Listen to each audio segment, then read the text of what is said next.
Hi, this is Marlene, and I want to welcome you to another episode of Stories of the Supernatural. Whether you're watching a video or listening to a podcast, please like and subscribe to us so that you can get notification of when a new show is released. Links to videos or MP3 files can be found on MiamiGhostChronicles.com.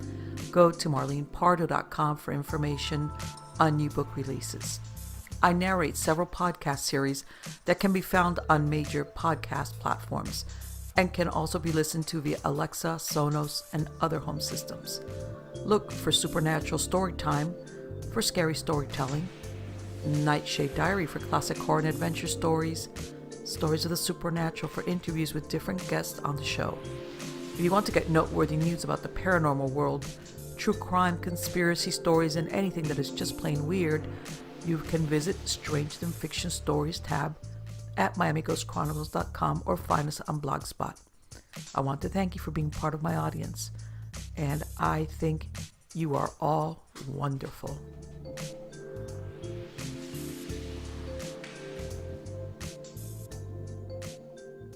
Hi everybody, this is Marlene with Miami Ghost Chronicles, Stories of the Supernatural. How's everybody doing? Good, I hope I'm doing well. And again, I'm going to skip over the chicken thing because I have no excuse. I just haven't gotten out there to film them for you guys, but everything is good over here. But let me get on to the good part. You know, for me, the good part always is the guest that I'm going to have on the show. This gentleman, this is the first time here on the show, and let me tell you about him. His name is James Roger Brown. He is a sociologist, intelligence collection, and analysis methodologist. He's also the author of Strategy and Tactics to Survive ET Abduction / Force Encounter. Now, he's been called by some the most dangerous mind in North America. His general field is sociology of knowledge, with specializations in the sociology of intelligence operations, cultural reality models, and how cultures define and relate to the spiritual world. Roger has tested Joseph Campbell's conclusion that the spiritual traditions of all cultures are attempts to describe the same spiritual world by determining if what they identify as teachable and learnable spiritual skills can be learned. In the intelligence field, he's developed the most advanced methodology that currently exists, responding to requests to address various intelligence system inadequacies identified by World War II. Intelligence professionals interviewed for his master's thesis on World War II international intelligence operations. He developed the following. One, a theory which allows social process to be described mathematically using neural structures as the unit of analysis that can be applied to any species with a central nervous system. Two, reverse engineered the intelligence collection and analysis system and a key technical specification of the ET species conducting the catch and release human abductions. And number three, contradictory hypothesis testing protocols with a near zero error rate for intelligence analysis and criminal investigation evidence analysis as a more reliable alternative to the inherently high error rate contrary hypothesis testing currently used by all law enforcement and intelligence agencies. So do you think we have a lot to talk about with James? We most certainly do. But like always, let's start at the beginning. How are you doing today, James? I'm still alive despite all efforts to the contrary. Yeah, I know. There's a lot of people sometimes. And I'm going to ask you, how did you get started in this? What were your original plans that led you? Because it sounds like you've had a very interesting life so far in the fields of expertise that are, wow. How did this all start for you? Well, I started down this road with an experience I had in the military during basic training. One day, myself and another gentleman were called out of morning formation and told to report to the post theater early in the morning. And when we got there were a bunch of gentlemen in civilian suits. We all sat down and they started this spiel about we had been selected to be interviewed because we had college degrees and no criminal record. And He told us that, we would be allowed to live off post, have maximum allowance for pay, wear civilian clothes to work, and that we were being interviewed or considered for switchboard telephone operators in the White House. Okay. Richard Nixon was president at the time, and neither I nor the other gentleman wanted anything to do with his administration. So we returned to the company. Right. And the gentleman had told us right before we broke up or took a break that when we came back, we would have to sign a non-disclosure agreement, and he would tell us what it was really about. Well, I didn't learn anything else at the time, but when I got back after my term of service ended, I had my congressman check into what was going on. And the bottom line was Richard Nixon was trying to recruit people into a military unit personally loyal to him. Okay. And I don't know if you might remember it or not, but there was a scandal in the White House back then because he had designed this Prussian-style uniform for a military unit he was going to have around the White House. No, I think I know about that. I don't remember, but I haven't, even afterwards, I'd never heard about that. Yeah. Anyway, after the congressman told me what he found out, I got curious about how evil enterprises work. And I actually was majoring in physics at the time, and it was 2 years in working toward a degree in physics. And I switched to social sciences so I could do a master's thesis looking at how intelligence operations worked. And to do that, I interviewed some World War II era people who lived in Memphis at the time and were willing to talk to me.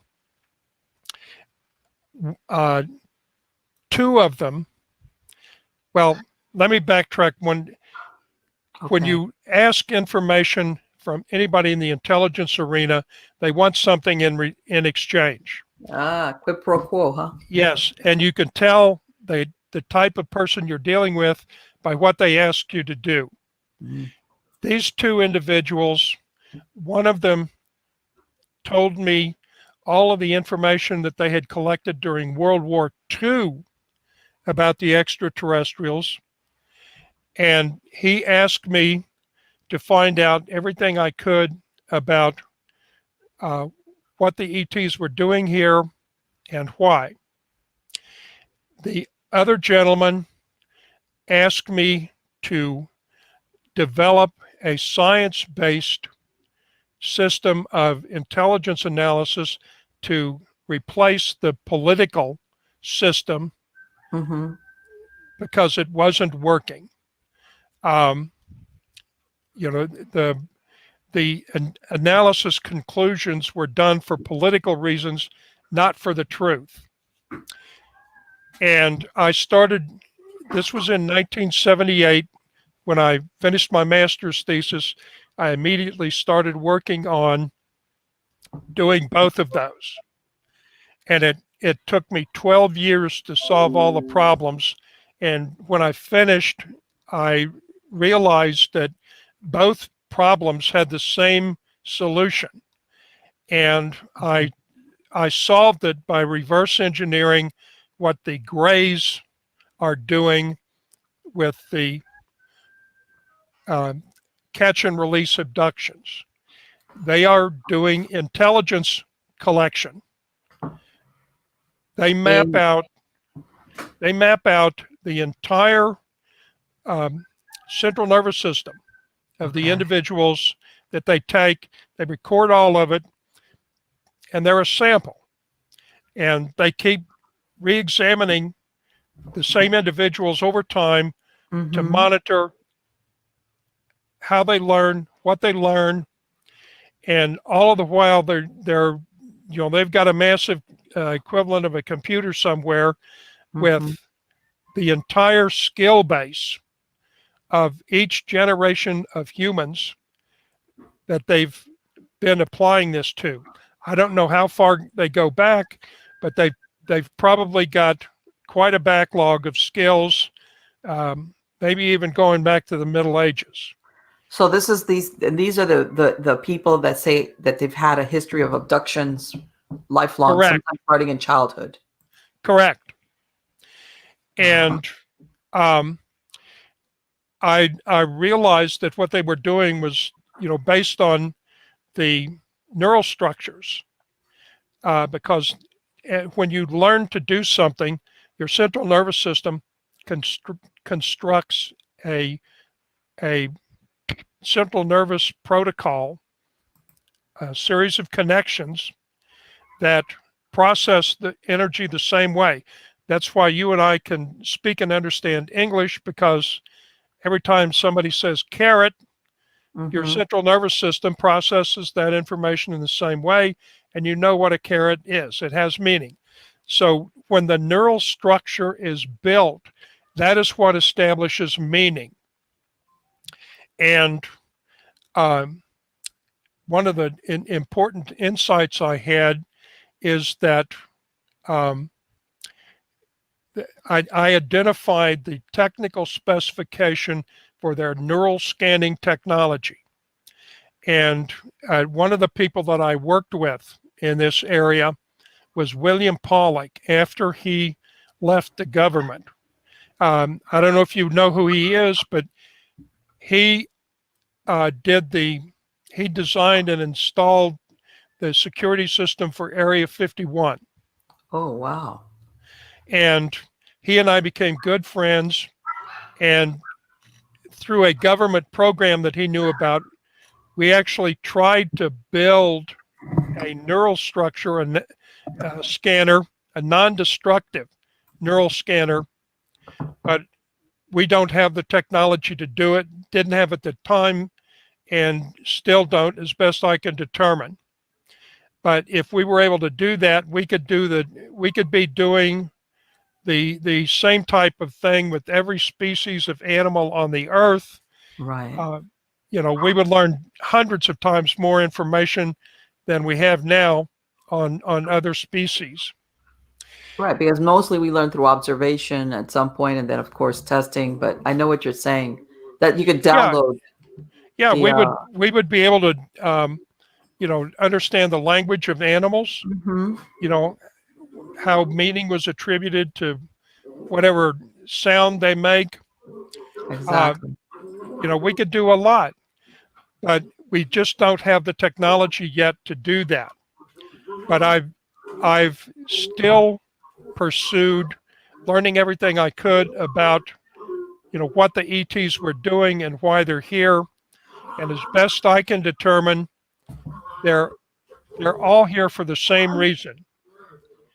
They Do you think that they also, did you hear so many stories, especially from abductees, that they're basically also interested in reproductive material from men and women, male and female?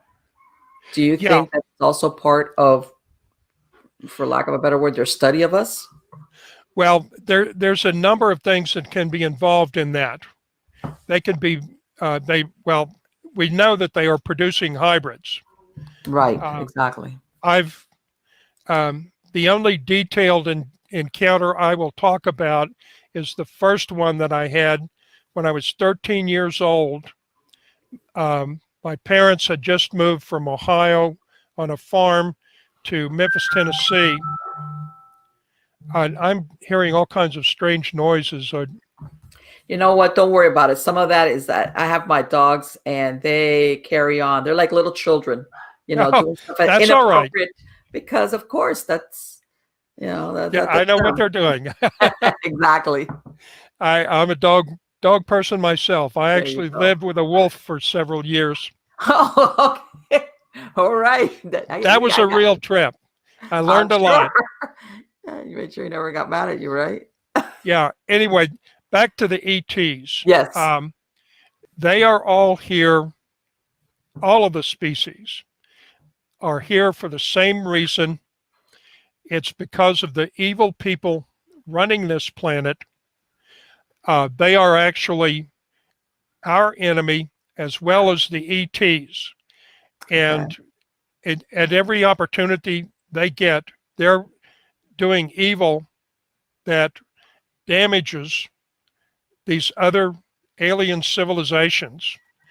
And every one of them that have the technology and skill level to do it have determined where this evil was coming from and have sent military expeditionary forces here to do something about it. The problem they have is sorting out the good folks from the evil ones, which I call black souls, because they have black souls and keep reincarnating, doing evil every life that they have, no matter whether it's on this planet or somewhere else.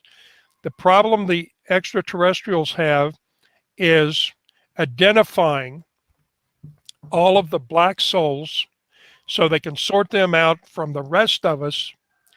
And there are various solutions that each of the species have come up with.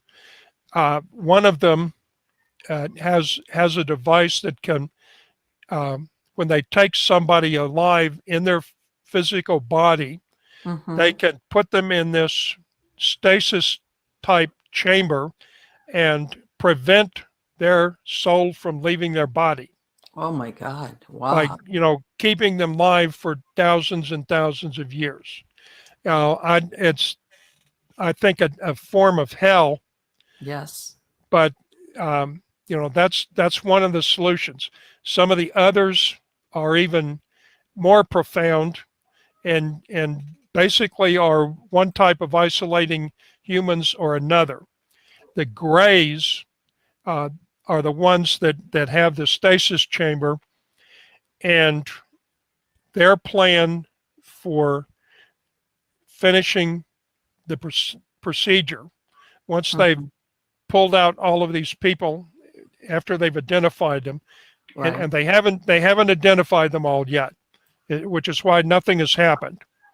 But once they've taken out all of the black souls, they have a special forces tactical unit that has machines that can run a wall of fire pole to pole around the entire earth.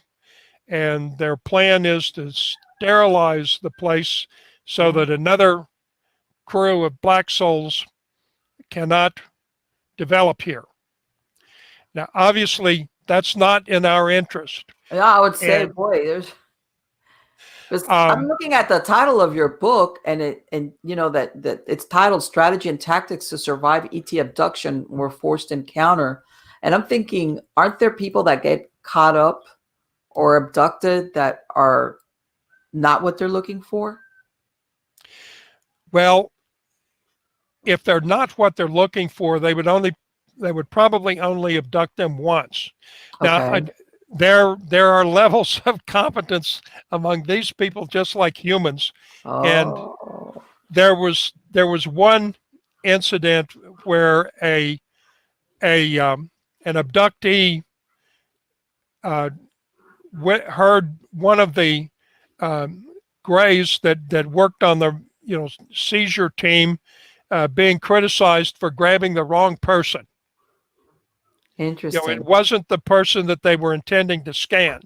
They had gone and gotten the wrong person. So there are various levels of competence, like I said. Right. In other words, they're not perfect. They're just like us. Right. They make mistakes. Going back to the encounter I had when I was 13, yes. I was in bed, and about 1 or 2 o'clock in the morning, something woke me up. And I sat up in bed and I looked down at the foot of my bed, and there was this little short figure that I thought was my sister that had somehow gotten out of bed and wandered into my brother and I's bedroom. And I called out her name. And as soon as I did that, it was just like later on in the Star Trek TV series and movies, twinkle, twinkle, twinkle, twinkle, and it was gone. Mm-hmm. I realized later it was a little short gray. Wow. And, you know, I'm fairly certain that I'm not an abductee. What I think is, for some reason, they've been following my life, maybe even from birth. I'm not sure what their interest is. I don't know, whether they did some enhanced engineering on me or not, Mm-hmm. but I do have some unusual genes. For example, I know from experience that I have a natural resistance to venom. Really? Really. A doctor told me once that I was in 1% of the population that had a natural resistance to venom. Because I was And about to ask you, how did you find that out? I was bitten by a brown recluse spider. Oh, And the skin did not necrotize and slough off. And when that did not happen, that's when the doctor told me that I had a natural resistance to venom. And subsequently, it saved my life on 3 different occasions. One of the attempts to kill me was a triple lethal dose of venom extracted from a South American wasp nest. The paper that the wasp used to make their nest. right. You can soak that in water apparently and extract a venom from it. I survived that, and I survived a snake bite from an unknown snake. I didn't see what it was that bit me. Okay. And, I went to the emergency room, but, Mm-hmm. this was like 2 or 3 hours after I was bitten before I got in. And, I wasn't in distress, so, and I couldn't tell them, what kind of snake it was. So they literally didn't know what to do Right. to help me. But I survived that. And the most recent attempt to get rid of me was spraying some biological agent on my door handle of my car. And I was leaving to go to a hospital. I was recovering from knee replacement surgery at the time and was going there and doing physical therapy exercises 3 times a week. Mm-hmm. Well, in the 10 minutes it took to get from my house to the hospital, my blood pressure was crashing. I had shivers and was shaking uncontrollably. Obviously, I didn't get to do my workout that day, but I did make it home. And when I did get to the emergency room, they ran a bunch of tests, and I was tested positive on 3 of the 5 Epstein-Barr tests. What? Yeah. So it was probably some kind of genetically modified to be fast acting, like mononucleosis or something. Yes. But it had to have been absorbed through my skin because all I'm doing is driving. I'm not doing a whole lot of eating or anything. Anyway, yeah, that happens occasionally. It's something I've learned to watch out for, and I use my spidey senses a lot. And getting back to one of the points I was making about things fitting together, it turns out that all 3 of my specializations in sociology of knowledge kind of dovetailed and I've used skills I acquired from all three of them to keep myself alive. And I actually, when I can find a free place to do it, I will not charge anybody anything to do this, but I teach a starter course in spiritual awareness and skill development. Okay. I teach people how to learn how to become aware of spiritual input. And what it is we can process quantum level sensory input. Okay. The person who documented this, he didn't realize what he had done at the time, but John C. Lilly, who developed the isolation chamber that was popular in the 60s, Mm-hmm. when he put people in there, it neutralized, it was water that's body temperature, soundproof, lightproof, and what he discovered was that the brain was still processing sensory input. And because it wasn't, hearing, seeing, or touch, it had to be something else. And that's one of the insights I've had, is that it was quantum sensory input. And that's what spiritual awareness is. It's building neural structures in your central nervous system to process quantum level sensory input. And we can do that. That's what monks do. So you can either, go to a monastery or Right. take advanced martial arts classes, like Aikido. I recommend Aikido. It's Akido. Okay. There's no attack in Aikido. It's all about manipulating energy that's directed toward you so that nobody can hit you. You route things around you, and you can do that at a distance. Right. And I imagine this also enhances your focus, or in other words, doesn't let you get distracted easily, which is, I think, happens to a lot of people sometimes. Yes. Helps you maintain your focus. Now, getting back to the ETs, I've done a number of things in the area that are available on the internet. Okay. One of them I did for a European researcher who was investigating a problem of mutilated humans being dropped in a field, in the same field in England, and they were kidnapped all over Europe. And they ended up there? Yes.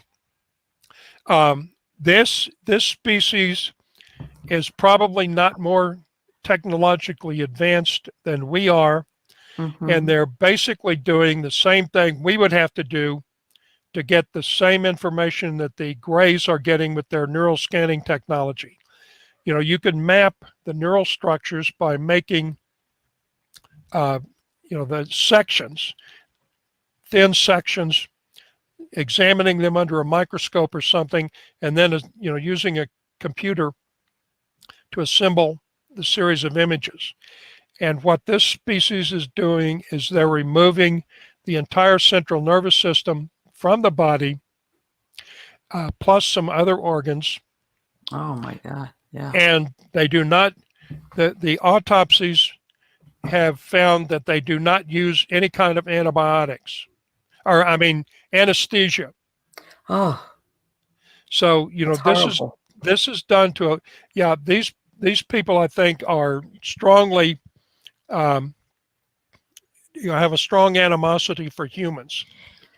I was gonna say, there's no empathy, compassion, or nothing like that. And because I was about to ask you, I guess some of them are able to study us without killing us, but these sound like they have no problem to extract information or whatever it is that they want from us if we die in the process. Yeah, like I said, they're have a high level of hostility. I don't know what specifically offended them but whatever it was, it must have been pretty bad. Mm-hmm. I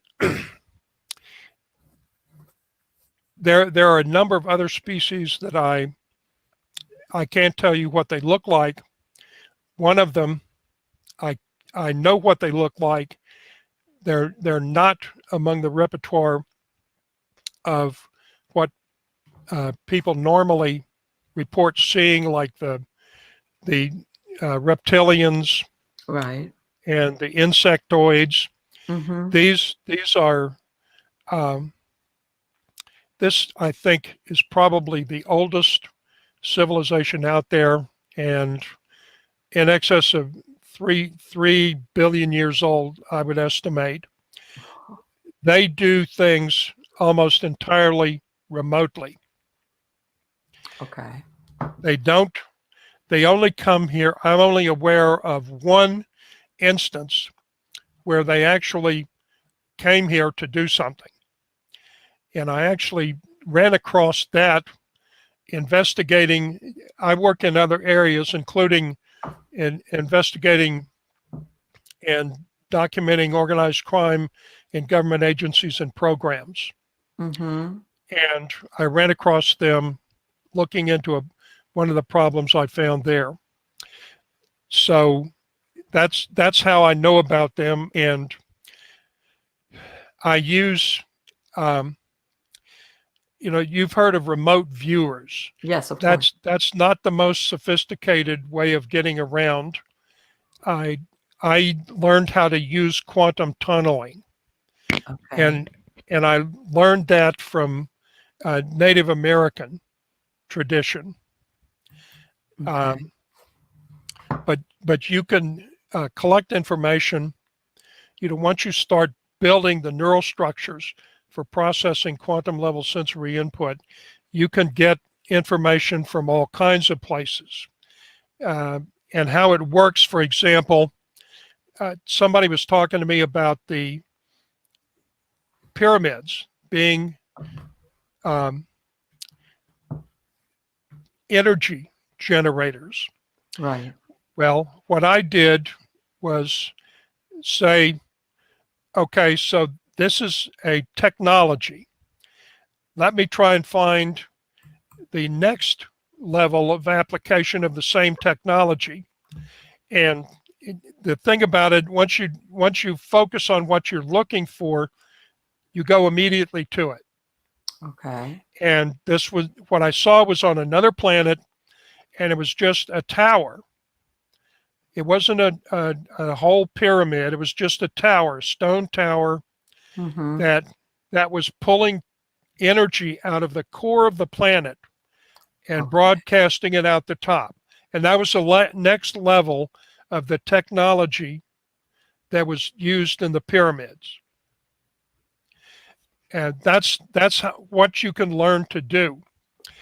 And some of the ETs, I think, can do this too. The Greys, for example, the type of employee that the abductees are encountering, these are technicians and science specialists. They're not military occupying force. That's somewhere else and hasn't been used yet. Do you think the Greys are biomechanical? All of the ones that I have information about were completely organic. Okay. And they can die. Mm-hmm. The little fella that I saw when I was 13, I later became aware was actually a friend. We had a friendship bond, and I felt when he died. Oh. He died of old age, and I felt the break in the connection. Okay. Now, and since I only have brief awareness of what was going on with that, I can't say much about what our relationship was, or why it existed, or what I was doing. All I know is that I'm not an abductee. I don't have any chips in me. Okay. That's one of the things I check for is foreign things being inserted into me, especially like in shots, at the Right. VA and things like that. You have to be careful about that because there's all kinds of evil enterprises afoot. Right. And,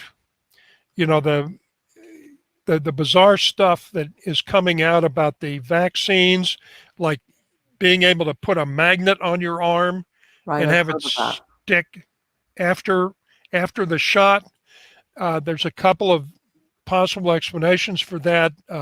Metallic nanobots being injected that are still being absorbed and distributed through your system, so they're still concentrated in your arm, which is why the magnet will stick. There's also a couple of other possibilities from DARPA research. Right. Let me ask you something real quick, James. Are all these different ETs, are they, it sounds like there's different ones. Are they all on the same page, or are some of them dislike each other? In other words, do they each have their own agenda, whether it's to hurt or to help us?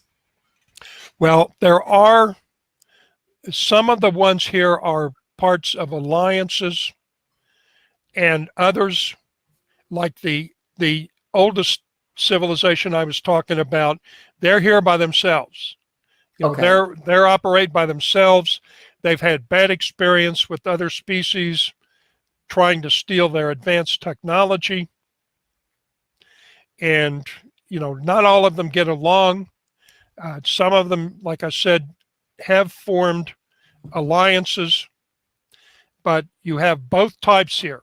There are alliances, and I think there may be two strong alliances in the solar system now. And what the military capability, we're talking about millions of soldiers and intelligent machines of various species and manufacture that are in the solar system as required for collecting and analyzing intelligence and managing operations for an entire planet, Earth. And they, one of the things that William Pollack, that I learned from him, was he was told by a pair of forestry rangers, Forest Service rangers, that they were out on patrol and saw a UFO land in a clearing. Two little grays got out carrying this metal pod, which they proceeded to hide under a ledge that was pointed toward a city down in the valley below this mountain that they were on. Okay. And that was an intelligence collection pod. They were probably collecting signal intelligence, and with their technology at level, they may actually been able to pick up conversations on the street with that pod. Who knows what was in it, but that confirmed my suspicion that they have a worldwide technology installation pattern that collects daily intelligence. Another that they have are little globes, spheres, that there's a grid of them around the entire planet up in the atmosphere. And occasionally their shielding breaks down that conceals them, and they show up on Google Earth maps. I remember one that was pictured hanging over the Florida Panhandle. Really? But yeah, you can look at Google anomalies and see some of them. They are, one of the insights I had was that you don't have to have a full invisibility cloaking technology to conceal these devices. All you have to do is have technology that can neutralize the electromagnetic spectrum in the frequencies of our sensory system. our hearing, the frequencies of light that we can see. All I have to do is be able to, block that. So they don't have to have a total invisibility cloak like in Harry Potter. Right, exactly. Well, and if they've been abducting us and looking at basically our biology and our neural pathways, they know exactly what the parameters are on our hearing and our vision. So yes. And if we went to another planet and wanted to collect information on the species there, we would have to do the same thing. We would have to do abductions. You've got to have some kind of sample to work with. Hopefully, we would be decent like the Greys and put everybody back after we're finished. But knowing the people running our government, that we couldn't rely on that. Do you think that this is along the theory of that show, The X-Files. Do you think our government is aware of this or okays it, or are they just, there's nothing they can do about it? Well, you have to understand the structure of the black budget programs. These have been taken over by special interests who may have nothing to do with the government. Elite, evil people, and there's no telling, what kind of technology they've reverse engineered and are using.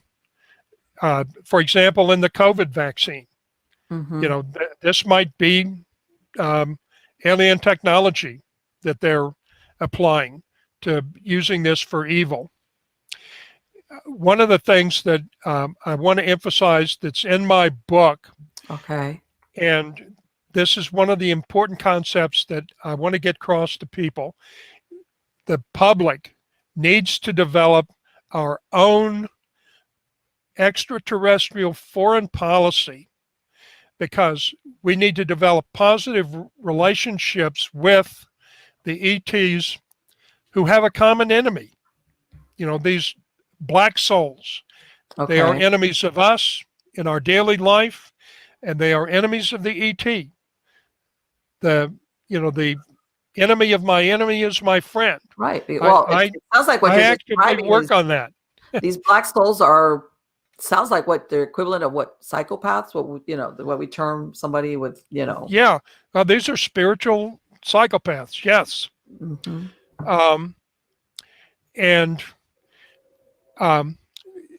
One of the important tools that I developed, and this is at the end of the book, everybody needs to get this and read it. And at the end, there's a form. It's designed to be printed on the front and back of one of those tear apart business cards you can get in the business store. And it's a notice that you're claiming ownership of all of the neural structures in your central nervous system. Claim that you own them. If you are abducted, you hand this card to them. It's written notice that you're claiming those rights, and that you're claiming any political rights or legal rights that you might be entitled to as an indigenous person of Earth, or under, whatever guiding principles the aliens might have for dealing with other species, because, you wouldn't, even if you're technologically advanced, you don't want to make enemies, because that's not a good thing. Anywhere. I guess my question is, would they honor something like this? It's almost that's the problem, and I say in my disclaimer, I've got over a page length disclaimer at the very start of the book. None of what I'm telling you can guarantee that you will survive an extraterrestrial encounter, because they may be here to kill humans. And There's nothing that can change that. But not all of them. Some of them might be more flexible. Some of them might, recognize the rights of other species that they haven't encountered yet. And we need to appeal to those. And, if there's some other alternative that can be achieved, I've tried to make this a tool that will achieve that. Okay. So sometimes it might just be sheer luck. If you get abducted, who Yes. abducts you? Yes, exactly. Let me ask you, have you come across any type of, how can I say it? Is there any, because you said earlier, when you use your spidey sense, are there any clues or anything that a person would look out for or know how to interpret that they might be, that they're basically looking at you to target you for an abduction? Not that I'm aware of. Okay. Like I said, the information technology that they have in place is up in the atmosphere, and I have no way of, intercepting or looking at what any individual sphere is collecting or why it's collecting that information. So I don't know everything about any individual species, but I have learned a lot. Right. And, even for me, if you see armed extraterrestrials landing, it's not going to be a good situation. I'm sure. And no. you would want to, if possible, separate yourself in their eyes from the black souls that they're here to get, if it's possible to do that. Otherwise, use your good sense. If you see armed soldiers getting off of spaceships and they haven't seen you, running is still an option. Yes, that's right. Absolutely. It's like, duck and cover and run or whatever. Exactly. Yeah. Use your good sense. What the tools that I've given you and the information is designed for the worst case scenario where you can't escape. They have you in custody, and your problem is to make the best outcome from that situation that you can achieve.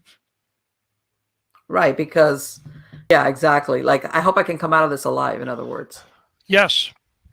And, one important detail is if you are taken on board a ship and you don't know that you're still on Earth or whether you're out in space, you may want to carefully consider trying to escape, because if you're in a facility on the moon, going outside would not be It's like, conducive to good health.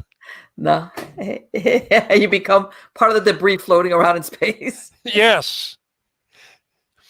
So you meaning as far as what, as if they land someplace or as if they take you to a base that's on Earth? I mean, now I'm talking about the absolute worst case scenario is when for whatever reason they decide that it's time to send their military in, whether they've identified all of the black souls or just want to come here and try and sort them out, one at a time, the hard way.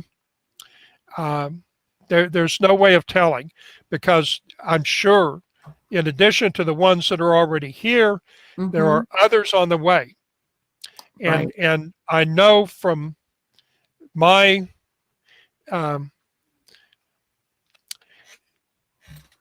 quantum tunneling that there's one that's coming here in a huge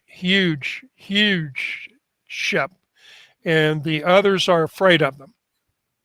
Really? Now, really? That's a lot now, doesn't it? Yes. I don't know when they're going to get here, but it probably will be a tense day when they do. Yeah, we get caught in the middle of of an Yeah. ET Yeah. battle. One of the things I cover in the book is the possibility that um, more than one ET species or alliance will decide to act at the same time, and there might even be fighting between the extraterrestrials over whose plan is going to get implemented. That's a strong possibility. Well, I think if something like that happens, that will definitely blow the lid off of the, the hush hush that they have around the UFO ET thing. Yes. Oh, one of the things I was going to cover in the economic opportunities, Mm-hmm. and it answers the question you asked about what the government is doing. There Mm-hmm. is one classified operation that is an exchange of industrial capacity for weapons technology. And the way it works is the government comes up with some weapon technology that they want to develop that currently doesn't exist. They estimate how much in resources and money it would cost, and they trade that equivalent of industrial capacity to the ETs for, ET toilet paper, light bulbs, whatever, Right, mundane right. stuff. People don't realize it, but even if the ETs can travel a million light years for a penny, that still costs money to travel a long way. Mm-hmm. And if you're maintaining, thousands of troops and thousands of machines, that's parts and stuff, and it it would be easier to get at least some of it from local sources. And that's what they've negotiated with this, and it's called Project Noble Amilica, Amilica, and it's at Edwards Air Force Base in California.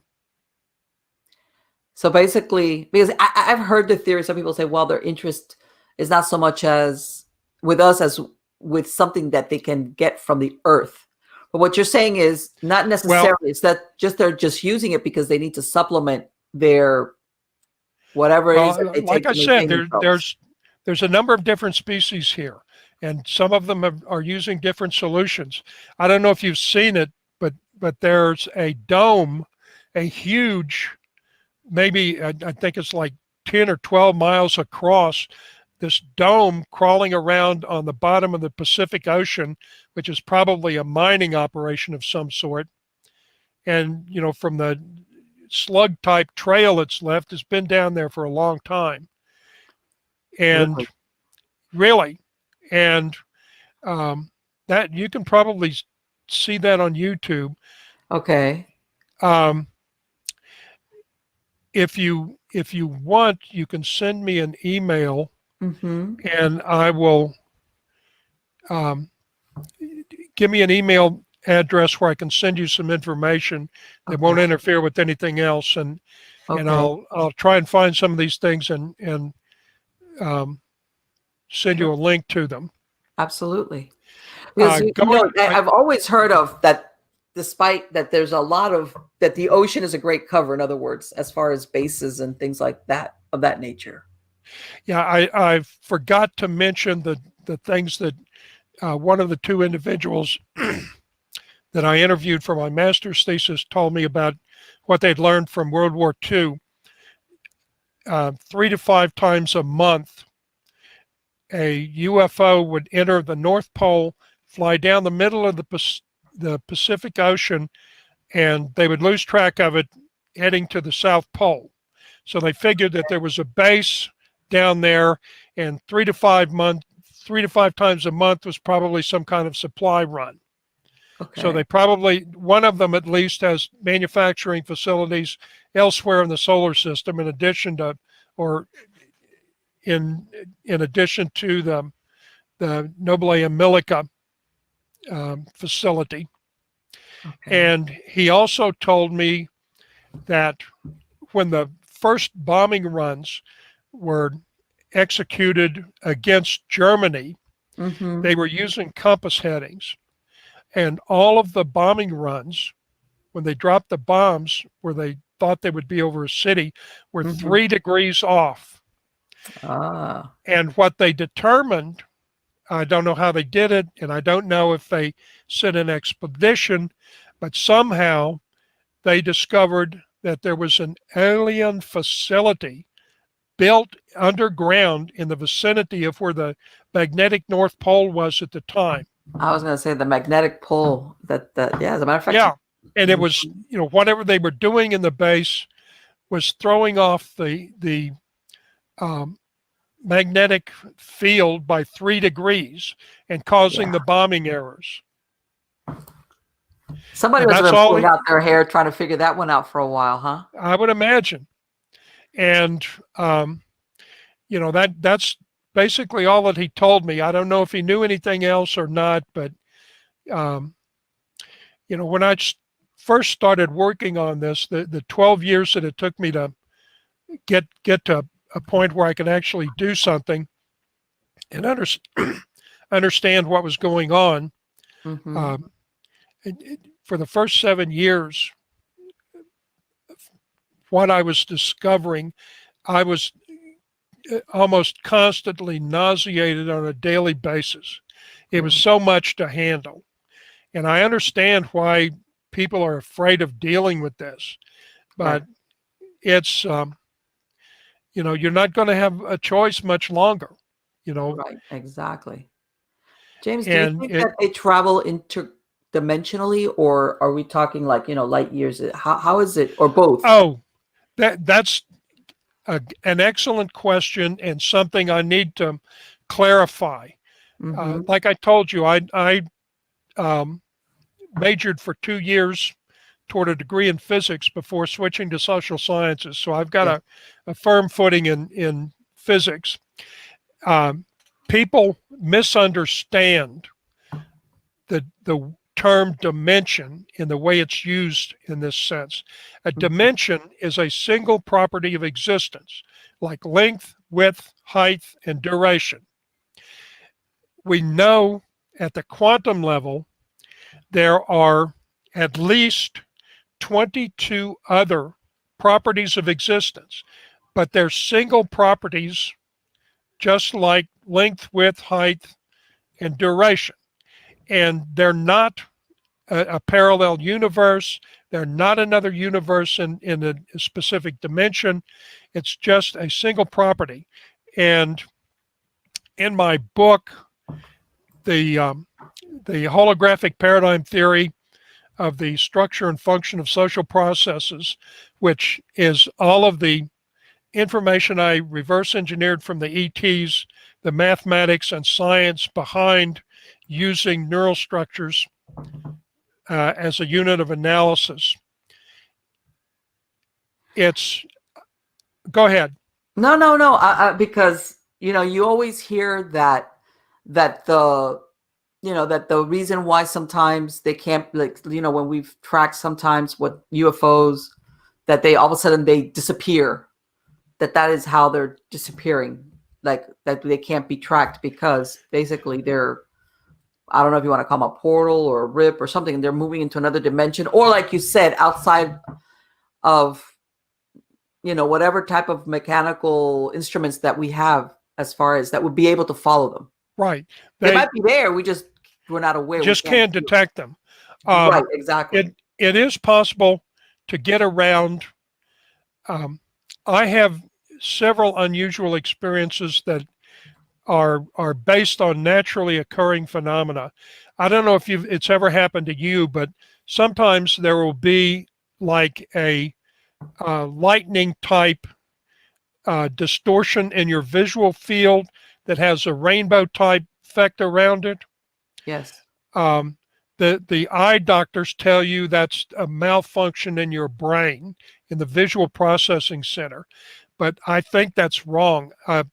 Based on what I've been able to do, that is some kind of link that you can go through or see through and see someplace else in the physical universe.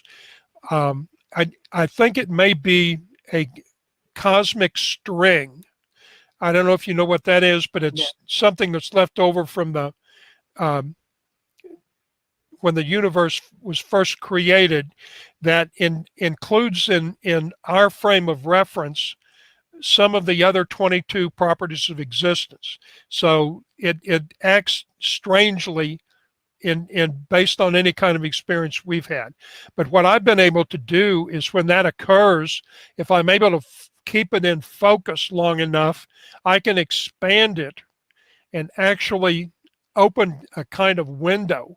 And I've been able to see different things through there. Sometimes it's just darkness, like, somewhere else in space, but other times I've seen buildings Okay. and places through these, but it's very tenuous and hard to hold on to. Any kind of distraction and it will go away. But, that's something I learned how to do. I mean, So this thing with like that you described with basically, well, remote viewing, but through a tunnel. Because I've well, heard that. I'm sorry. Go ahead. quantum tunneling is is well, there's another way of looking at it. Um, what you came in through, the tunnel that people report leaving through, when they die, they go out. Well, you come in through that tunnel too. That's a quantum tunnel connecting the physical realm that we're familiar with the spiritual domain. Okay. And it's a link that's in every cell in your body. And you can use that to get around to other places. That's what I'm talking about, quantum tunneling. And the reason why I asked you is that I've heard that some remote viewers, they say that when you do the remote viewing, where you're traversing through, or the place, if you want to call it, I've heard it called the middle plane, that you might encounter something or somebody else also there when you're remote viewing. And I was wondering if when you do the quantum tunneling, does the same hold true, like, or you're there by yourself? Absolutely.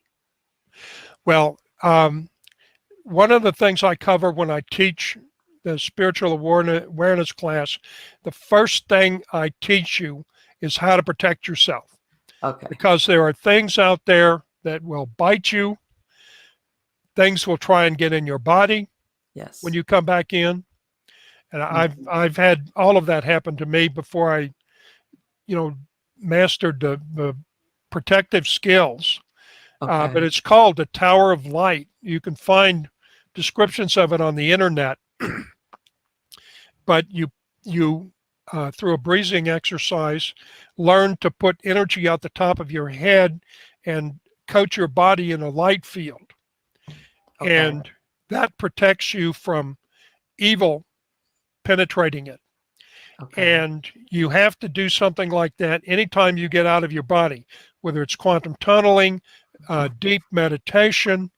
Back in the 60s and 70s, when it was, getting out of your body was popular, there were numerous cases in California where people were found in their apartments dead, Okay. sprawled out on the floor like they were doing astral projection, and they either lost track of their body or decided not to come back. Really? And you know what? Why I'm acting surprised that you always hear about that silver cord that supposedly links your physical body to your astral body, which means, like, yeah, you could go, but you're always going to be able to find your way back. So that's not necessarily the case. Oh. And another thing is you need somebody with you, not only to help deal with that if they detect that you're stopped breathing or something. Right. One of the things you can do is forget to breathe. And it's good to have somebody else with you watching your body. Okay. And, if things start going wrong, they can either call the paramedics or remind you to breathe or tell you to come back. shake you, whatever, like Yeah, slap you on the whatever's face. needed. Yeah, of course, of course. Yeah, and you know what? And it's, the thing is, I know that there's a lot of people out there that they do all of this, like you said, whether it's because they guided meditation, whatever you want to, all by themselves. Yeah, I don't recommend that. Interesting. I've known people who do that, and certainly an advanced Buddhist monk might be able to do that reliably, but just people learning how to do it, you really need to have a buddy to watch over you, and you can take turns, have somebody else who's interested in exploring too and needs a partner. Right. You can work together. And I've actually not only done that, I've on occasion, when I was trying to stop an evil enterprise, I've actually co-projected out with another person. Really? Interesting. Really. That's a neat trick. Let me tell you that. But have you ever done it? I mean, how many people have you been able to do it? Just 2, 3, or? Well, it's a matter of trust. You have to be able to. It has to be somebody that you can trust with, not talking about what you're doing. Yeah, I could see sometimes that could be a problem. I've done paired operations with maybe 6 or 7 different people. Okay. But under all but one of those, there was a third person present, as a safety. Okay. But the one was an emergency situation where some evil people were going to crash a passenger plane by spreading a crack that was in the fuselage. And I went and did one thing as a distraction. Mm-hmm. I'll go ahead and tell you what it was, because it's an education in itself. Okay. I literally turned my light on and flew through hell to provide a distraction. And, I had all kinds of dark things following me. And some of the things I saw were a real enlightening.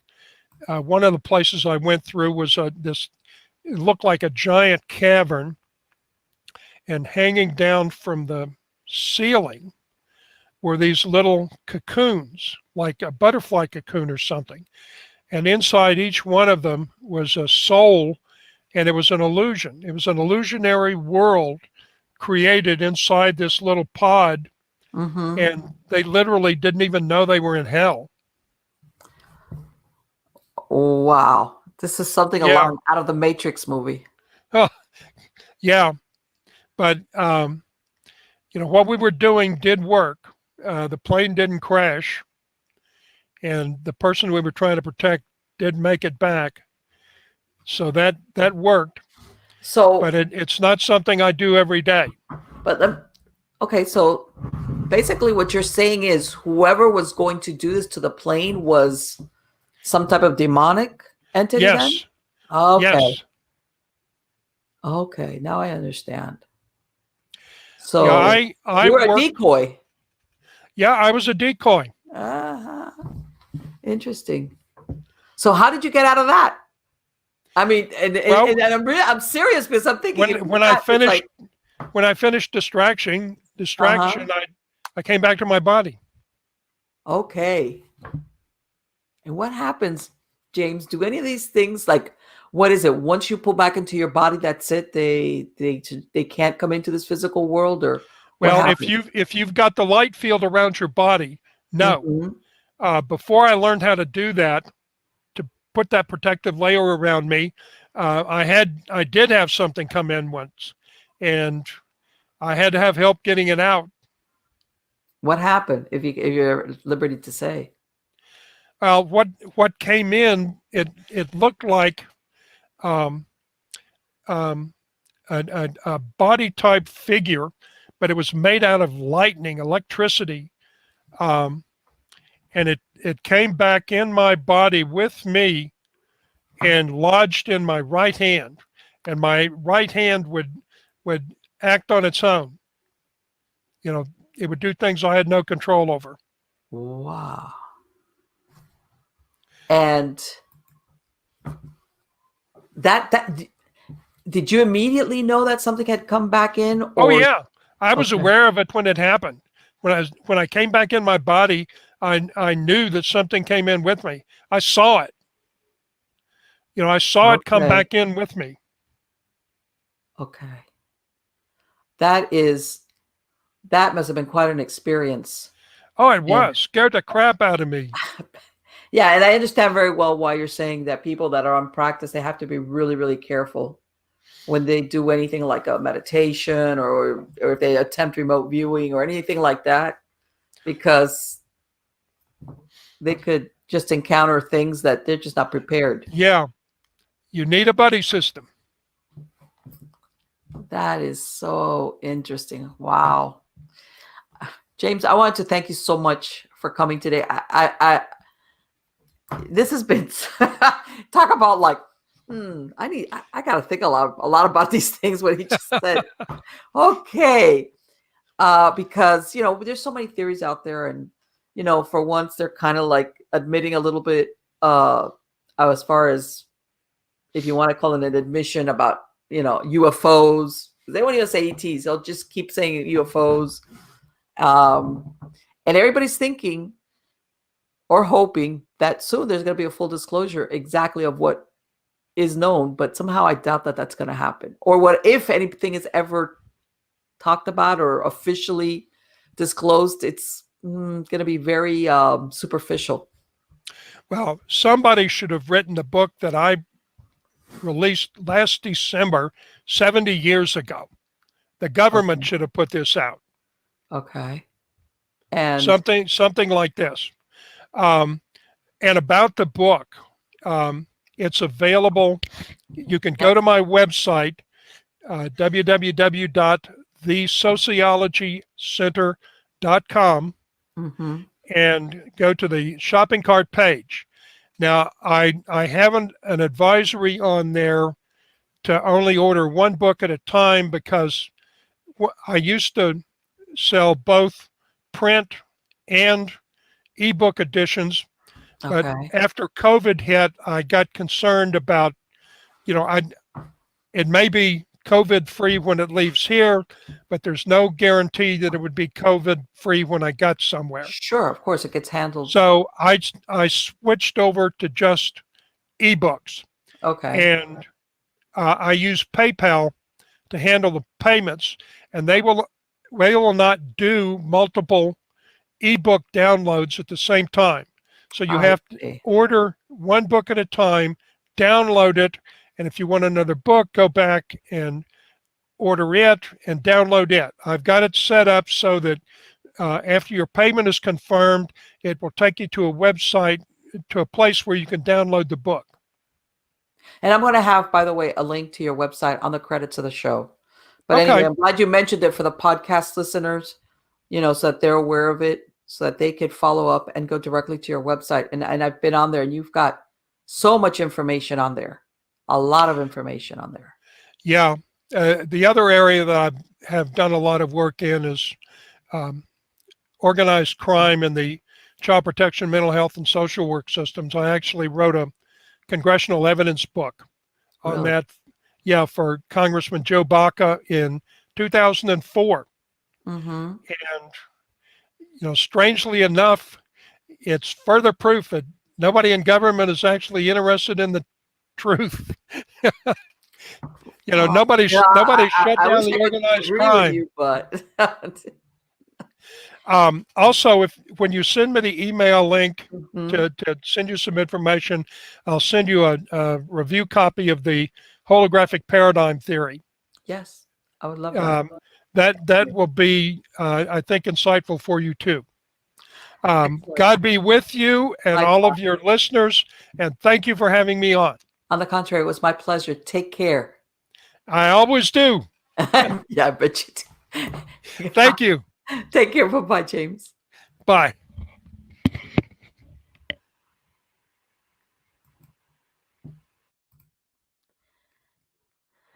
I'm not kidding. It's hard. After having a conversation with him, you're like, okay, I gotta really like, like veg out in the sense of like, let me parse this information, that all these ideas, because there's certain things that you're aware of, but he went into areas that you're like, huh? And it's not the first time that I've heard about That's not nice. the, believe it or not, that's Siri saying that's not nice. I don't know why Siri just said that. Okay, whatever. But about as far as the thing of people doing meditations and things like that, and that sometimes their experiences that they've had very unpleasant consequences when they're coming down from a meditation, or that they encounter things. It's not the first time I've heard that. And, you always think of the meditation as something relaxing and something to help you focus and de-stress and, get your thoughts in order. But I think a lot of people don't realize that it's just not your mind. It's your astral body that goes somewhere. And what happens with that is what's out there. It's like it's not the physical body. It's your astral body. And a lot of people say, well, and I'm going to use, because Hollywood sometimes, gives the best examples. I'm sure most people are familiar with the movie The Matrix. And even though it's not a astral body per se, as in a spiritual sense that's projected into this computer program, but it's where the example I'm trying to give is that your physical body is here, but your astral body is somewhere else. And if you remember that movie, if something happened to that image or that person that you were in the program, basically your body, your real body reacted like if it was actually happening to your body, even though it could be someplace else. And I had heard of that. And sometimes and that thing about the buddy system, that's very interesting. The part that I had never heard about was people stopping of the breathing thing. That's cause for concern. Or you go out there and all of a sudden it's like, yeah, I don't know my way back. That's I had always heard that, or I understood that, you had a tether between your physical and your astral body. So worst case, you would come back into your physical body. You learn something new every day.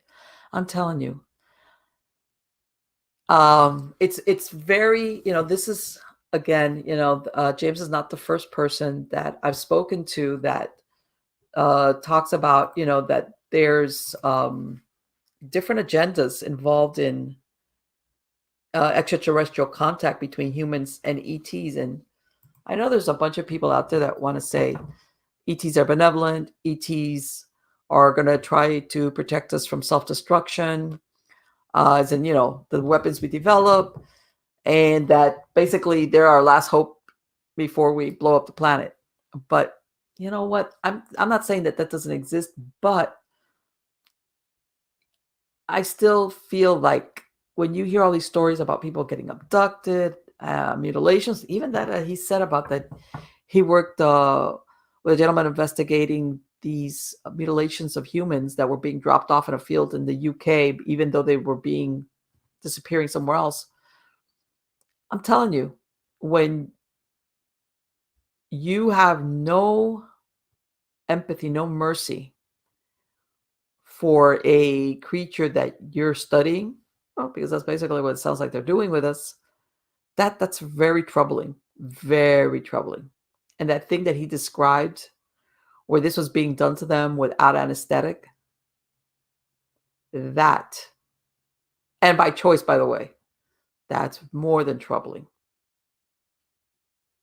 So that thing about the hope that all ETs are going to be our saviors, somehow no. It's a nice thought. It's a real nice thought. But based on what you hear of different things that appear to have the hand of extraterrestrials involved in them,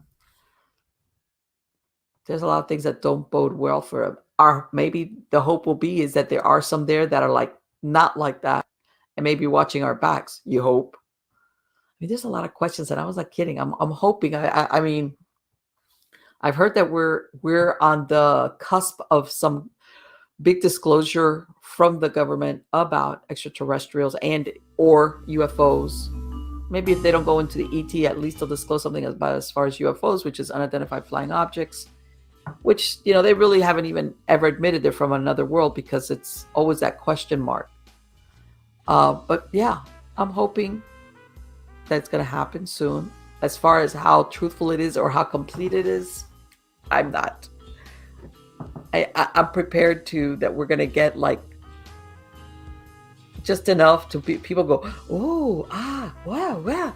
And then when they really start, you know, like when they really start listening to what was said, they say, man, that's a lot of words, but it really doesn't tell us much.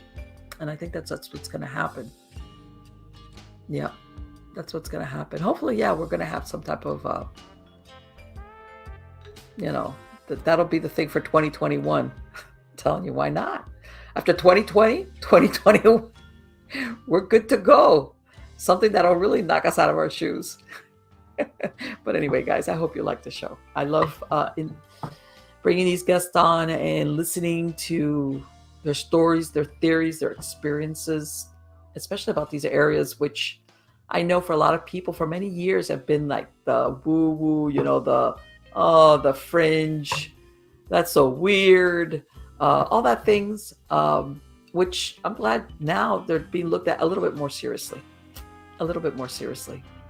And yeah, I've got a lot of great guests coming on. So again, don't forget, go to MiamiGhostChronicles.com so you could get links to the shows, to the podcasts, to just about anything. You could also send me an email if you have any questions, or if you want to submit a story.